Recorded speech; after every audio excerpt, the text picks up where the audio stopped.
जय श्री राम दोस्तों। आप सबको पता होगा 29 तारीख को मौनी अमावस्या के दिन महाकुंभ में जो भगदड़ हुई उसमें 30 लोगों की मृत्यु हो गई और कई सारे लोग घायल हैं। मैं उन सभी के परिवार के प्रति संवेदनाएं व्यक्त करता हूं और भगवान से कामना करता हूं कि उनकी आत्मा को शांति दे।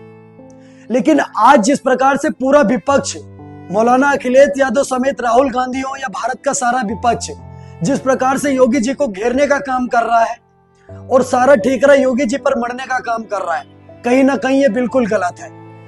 महाकुंभ के अंदर अपनी आस्था की डुबकी लगाने के लिए करोड़ों श्रद्धालु आए, पर हमें यह भी नहीं भूलना चाहिए जिस प्रकार से उन सभी लड़कों की चर्चा हो रही है जिन्होंने जानबूझकर वहां पर भगदड़ मचाने का काम करा, जानबूझ करके धक्का मुक्की करने का काम करा। मैं खुद उस महाकुंभ में मौजूद था, मौनी अमावस्या का स्नान करके आया। बहुत अच्छी व्यवस्था सरकार द्वारा उपलब्ध कराई गई थी और ये जो खराब व्यवस्था की बातें जो कुछ 2 कौड़ी के लोग कर रहे हैं, ये वही 2 कौड़ी के लोग हैं जिनके घर में अचानक से 10 मेहमान पहुंच जाते तो रजाई पड़ोसी के घर से आती है। वही लोग आज कुंभ में अव्यवस्था की बातें कर रहे हैं। आज ये जितने भी विपक्ष के लिब्रांडो और जितने भी इस देश में पढ़े लिखे कूल डूड बनने वाले लिब्रांडो जो कि योगी सरकार को घेरने का काम कर रहे हैं, मैं उनसे पूछना चाहता हूं, जहां पर 5, 7, 10 करोड़ की गैदरिंग होगी वहां थोड़ा बहुत ऊंच नीच होता है और ये समझने का विषय है।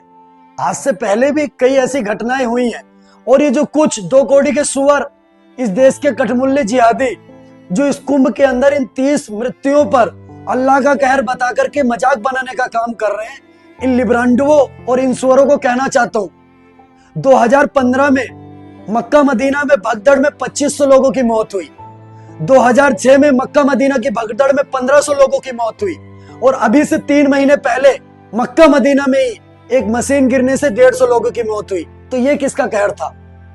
ये हम श्री राम का कहर बोल दें, पर हम नहीं बोलेंगे क्योंकि हम कट्टर सनातनी हैं। जिस प्रकार से भगदड़ हुई वहां मृत्यु हुई, हम उस पर दुख व्यक्त करते हैं। कहीं ना कहीं ऐसी घटना में एक बहादुर पुलिस वाले इंस्पेक्टर की भी मृत्यु हुई इस भगदड़ में। उस भगदड़ को रोकने के लिए मैं उसके परिवार को भी श्रद्धांजलि अर्पित करने का काम करता हूं। आप सब अगर इस महाकुंभ में बुराइयों की बात कर रहे हैं तो इस महाकुंभ की अच्छाइयों की भी बात करनी चाहिए। ये जितने भी विपक्ष के पार्टियां हैं ये महाकुंभ की अव्यवस्थाओं पर तो सवाल उठा रही हैं, पर ये बड़ी बड़ी पार्टियां जो देश के अंदर 60 साल 100 सालों से राज कर रही हैं, ये महाकुंभ में घायलों और मृतकों के लिए कितने कितने लाख रुपए देने का काम करेंगी।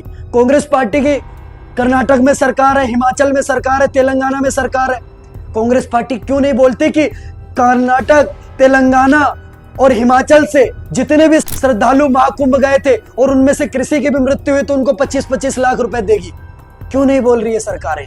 क्योंकि ये सिर्फ और सिर्फ सनातन को गिराने का काम करते हैं, सनातन को नीचा दिखाने का काम करते हैं। दूसरी सबसे बड़ी चीज मैं सभी से ये कहना चाहूंगा, स्नान की जब भी तारीखें आती हैं तो सभी श्रद्धालु संगम घाट की तरफ नहाने के लिए ना जाएं। सारे घाट एक जैसे हैं, एक ही घाट पर आपने आसपास किसी भी घाट पर जाके स्नान करें ताकि इस महाकुंभ को दिव्य, भव्य और अच्छा बना सके।